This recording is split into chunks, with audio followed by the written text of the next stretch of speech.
Welcome to the podcast, Which Way Now?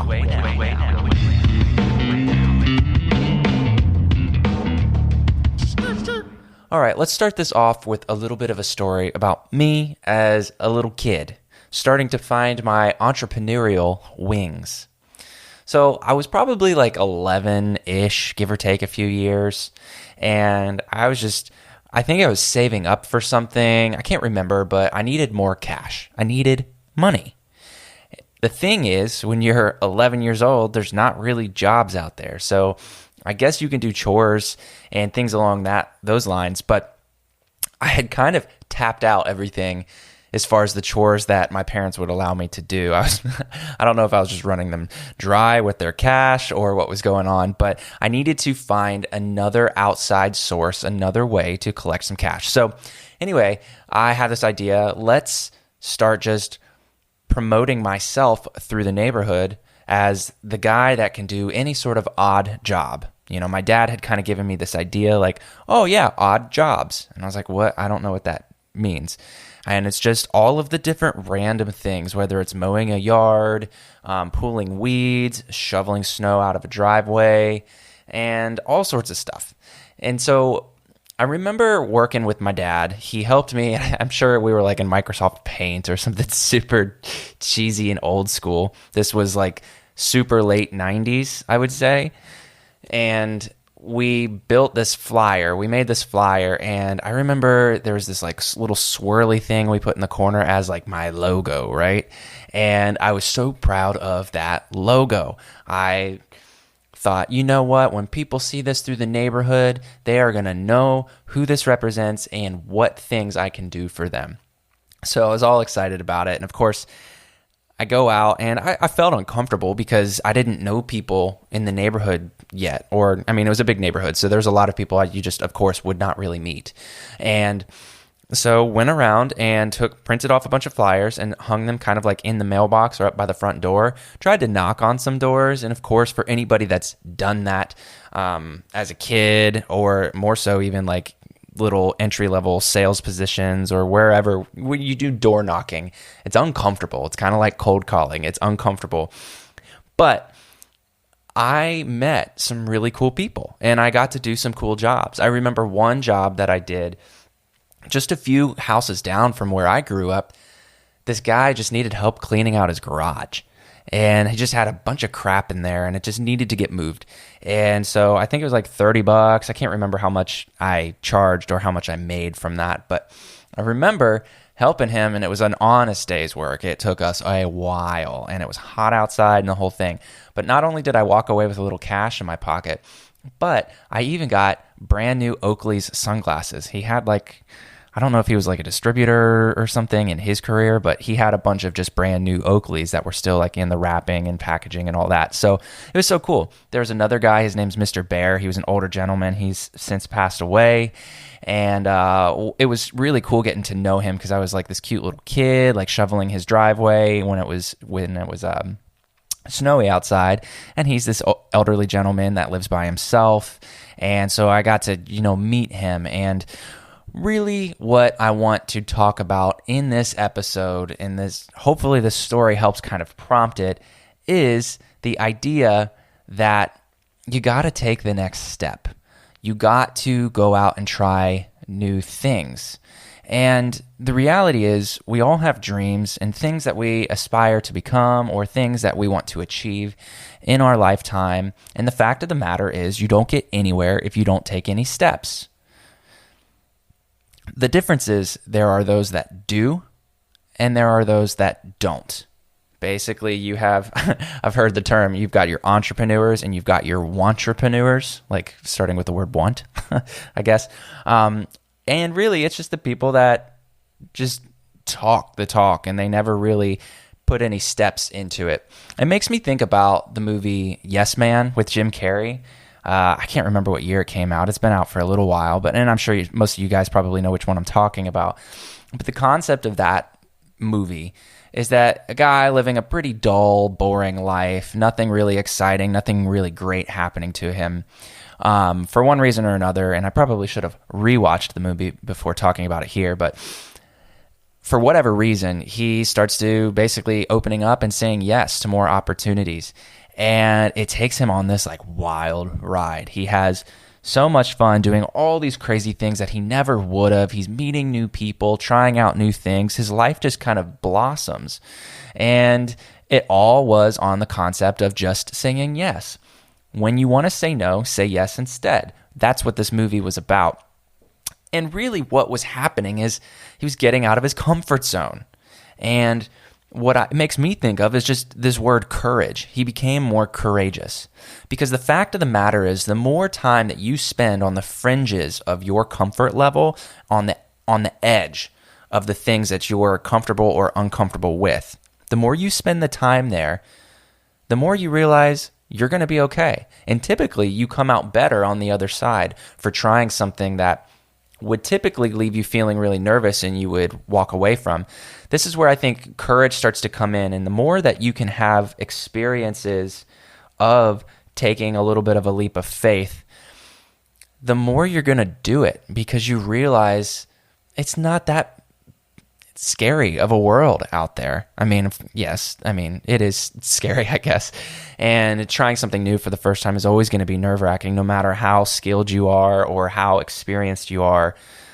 There are things that make people nervous and uncomfortable. But the more that you spend time on the fringes of your comfort zone, the more you're going to realize that taking the next step isn't so big. It isn't that big of a deal. And you start to find that you can create a little bit of momentum out of that as well, which really does help. And I think something that's worth mentioning here before moving forward is I don't think that saying yes is the only way forward. Using that Jim Carrey yes man example, it was all about saying yes. But I think the reality is, and it might be becoming more true in recent days than back in the day, but the concept that yes is good, but so is no.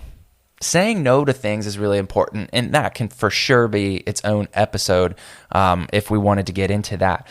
But the fact of the matter is, people sometimes will think that yes is a step forward and no is a step back. And I don't necessarily think that's true. Now, it depends on the circumstance. Of course, everything is circumstantial and case by case, right? But saying no to something can open you up for bigger opportunities or ones that are more aligned with the goals that you have for yourself. So I think that's important, and it's really worth mentioning is, maybe right now think about like, what is something that you should probably say yes to? And then also, what is something that you should be saying no to? And I'll like legitimately ask you that question. I'm like, hit me in the DMs on my Instagram. I think that's where I want to. Obviously, this is a new podcast, so I'm still trying to figure out the workflows and everything else. But what I think we could do is I want to hear your feedback on some of the questions that I ask throughout these episodes. So DM me on Instagram at EvanShank75. At EvanShank75. And let me know, what's something that you need to be saying yes to? What's something that you need to be saying no to? And of course, this can be in your professional life, your personal life, whatever is just popping into your head. That's the most important thing right now for you, where you're at in your life. So remember, yes is good, but no sometimes can even be better. And without waiting till the very end of this episode to drop key points that I have, I want to go ahead and just skim through them, and then I'll try to support those points as we continue this conversation a little bit. So I've got 4 main bullet points that I'm just going to kind of rattle off. Is number 1, progress always beats perfection. I think that is so critical, is especially for small business owners or entrepreneurs. You have to just focus on progress. And as I'm saying this into the microphone, talking to whoever's listening, I'm saying this right back for myself as well, like genuinely. It's easy for us to get caught up in needing to have something perfect, especially if it's our first time doing something. For instance, perfect example, this podcast. This is my first episode, and I know it's not going to be perfect. I don't know how to do this. I have a general idea, but I'll figure it out as I go.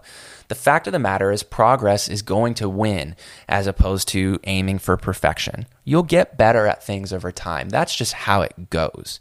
So the people that are really successful in the world also seem to really resonate and preach that truth, that progress beats perfection. I'm repeating it a lot because I think it's worth trying to lock into our brains, not just for you, but for myself as well. The next key point is momentum is your biggest ally. Momentum comes from progress or just taking the next step, more so. So, like, I don't know if you've heard of the snowball effect. I'm going to assume that you have. That's what I call it, but basically the idea of a small little snowflake that connects to another snowflake makes it twice as big, and then you can eventually have enough snowflakes that it's like a snowball, and then you roll it down the hill, and it's momentum going down the hill. It's collecting and gathering more snow and more snow and more snow. The same thing happens in all of our different endeavors in our life. The more that you take the next steps, the more opportunity for momentum to set in and really help you. It's kind of like, maybe this is a bad example. I mean, I don't do sailboats. I think they're awesome, but I don't really do sailboats at all, even though I live in Sarasota, Florida, where I guess I could be sailing.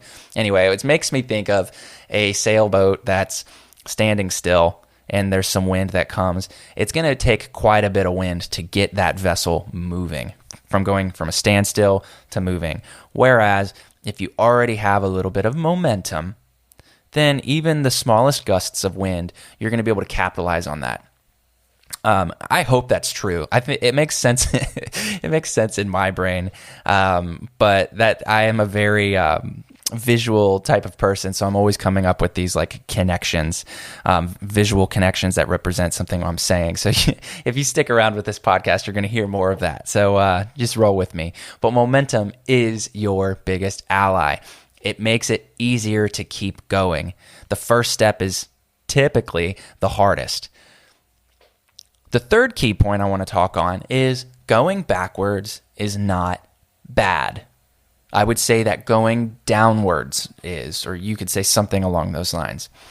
But sometimes you do need to take a step back. Sometimes you do need to, I guess just go backwards. I'm trying to think of another way to say it. But so maybe that for you, it's you put a bunch of money into a startup company and it's just a very small solo thing that you're doing or whatever the case may be, and it doesn't seem to work out. You know, so many business owners have had failed attempts before they like strike gold and find a system and an idea that works, right?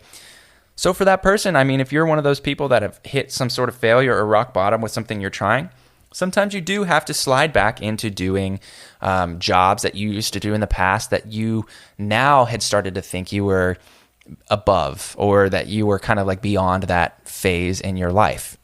You know, I mean, like one example would be kind of like a divorce, and it's of course very case by case specific, especially with this example, but you know, sometimes things just, it's not working out, and it becomes more of a detriment to sit there and try to make these puzzle pieces fit if it's just not going to happen, you know.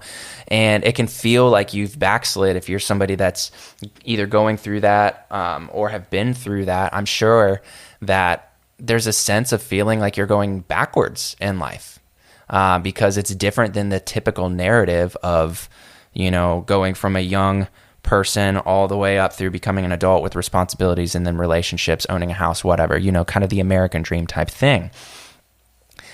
But it might have been necessary. It doesn't mean you're going backwards. Now, if you start to backslide, I guess you could say, or spiraling downwards, you start picking up bad habits, or they start becoming more prevalent in your life. You're just like drinking a ton. You're not showing up to work when you should. You've just lost all motivation. You got to be careful, because then, you're going downwards as opposed to backwards. So remember, going backwards is not bad. Sometimes it's exactly what you need to do. And so in the grand scheme of your life, as you lay in your deathbed and think about all you've accomplished, you'll be able to see in hindsight that some of those backward steps, and I'm using air quotes for those that are just listening, going backwards, you're going to realize maybe that was the most forward progress you ever made in your life, and it was the key to new things. The last point I want to make here is if you have the power to take your next breath, then you have all you need to take your next step. And I just, I'm saying it because I think it's true. Breathing becomes this thing that's very, you don't think about it. You're just breathing. That's how you survive. You're so used to it. You've been doing it for so many years now at this point. You don't have to tell yourself to breathe. Well, if that's happening for you, then you already have what it takes, what you need to take your next step. And once you do it, this plays back into the momentum thing a little bit too. Once you do it a few times and you start to become more comfortable with being uncomfortable and trying new things or inching forward in a business, you're going to realize that there is a bit of a habit and the snowball effect that can come out of that. So just remember, you don't need to get all of your ducks perfectly in a row. This goes back to progress beating perfection as well. If you can take a breath one after the next, then you can take a step one after the next. Those are the key points to this episode, and it reminds me of a story back when I was a kid again, so I'm going to go even younger this time. One of my earliest entrepreneurial endeavors, and it lasted for, I think 2 days, but it was obviously impactful enough for me to remember it now. But so I don't know what my reason behind it was, but I maybe it was the same thing as the story I told you before, where I just wanted to try to make some cash. I can't really remember, but I lived on a cul-de-sac in a suburb outside of Cincinnati, Ohio, and that's where I grew up. And for anybody that knows Fairfield, Ohio, that was those were my stomping grounds. That's where I grew up. But anyway, in Fairfield, Ohio, sitting at the curb at the end of my driveway next to the mailbox, selling handfuls of cereal to the cars that drove by. Now imagine this little, I think I was probably 5, maybe. This little 5-year-old kid sitting down with a box of cereal, trying to flag down cars as they come driving by. Now granted, like I said, I'm on a cul-de-sac, so there's basically no traffic that comes down there anyway. But the random car, I'd stand up and try to get their attention. They'd roll their window down, and I'd tell them that I've got cereal for sale. And I hadn't really thought much past that. So what would happen is, whether it was 50 cents or whatever it was, if they were I guess just kind of humoring me and just thinking, oh, cute little kid, sure, this is his lemonade stand type of thing. So I'll support it, right? And so they give me 50 cents, and I just take a handful out of the box of cereal and just stick it through the window and give it to them. And so now they're just with their hands cupping this this dry cereal, whether it's Fruit Loops or whatever, and had nothing else to give them. I didn't have bowls or spoons or anything, and I didn't really think about that. But what happened is one time this guy came through, and I think he gave me $5 and just really I think he was really fascinated by, my little setup that I had going on there. And he said, why don't you take this $5 and next time I come through, if you can have a bowl and a spoon, and for extra money, I can have milk with it too. I started to realize oh, I could upsell, I could make this better in these types of ways. And this guy's giving me the resources, this $5 to invest into that. And the fact of the matter with this is the continual energy and willingness to improve on the feedback made it a win. Now, it didn't last very long. Like I said, it might have been over a weekend, but I took that to heart and I realized, okay, that's my next step. That's the way to make this better. This is the way to, just like I said, do better with what I'm trying to accomplish.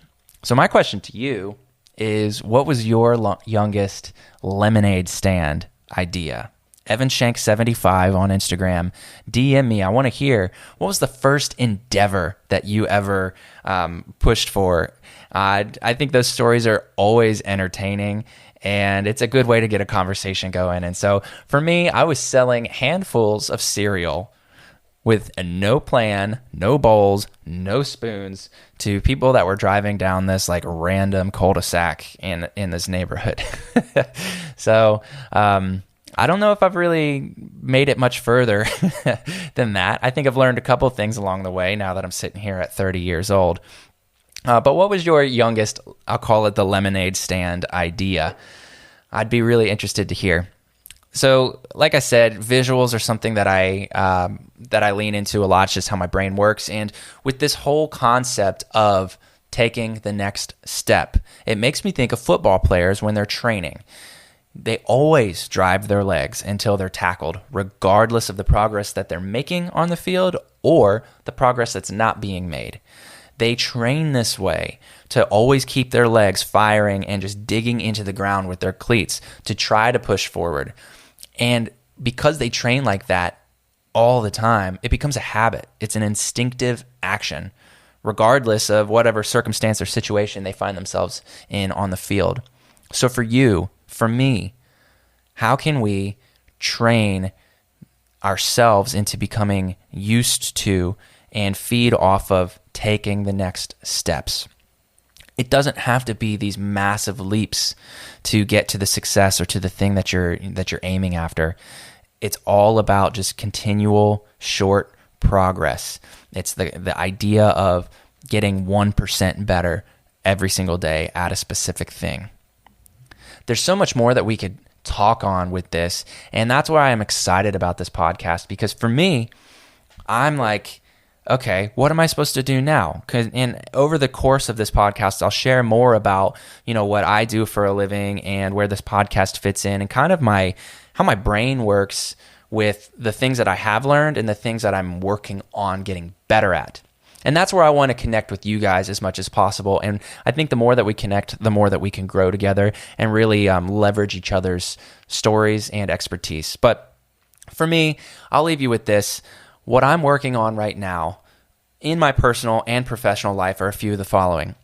Number one, I want to do more fun and memorable things with my friends and my family. Like I said, I'm 30 years old, and between 30 and 40, my aim is to really create habits of fun, doing things with my kids. I've got a 4-year-old and a 1.5-year-old. For instance, I want to get a fishing pole. Why? Not because I like fishing, but because I love the idea of introducing my sons to fishing. We have a pond in the backyard.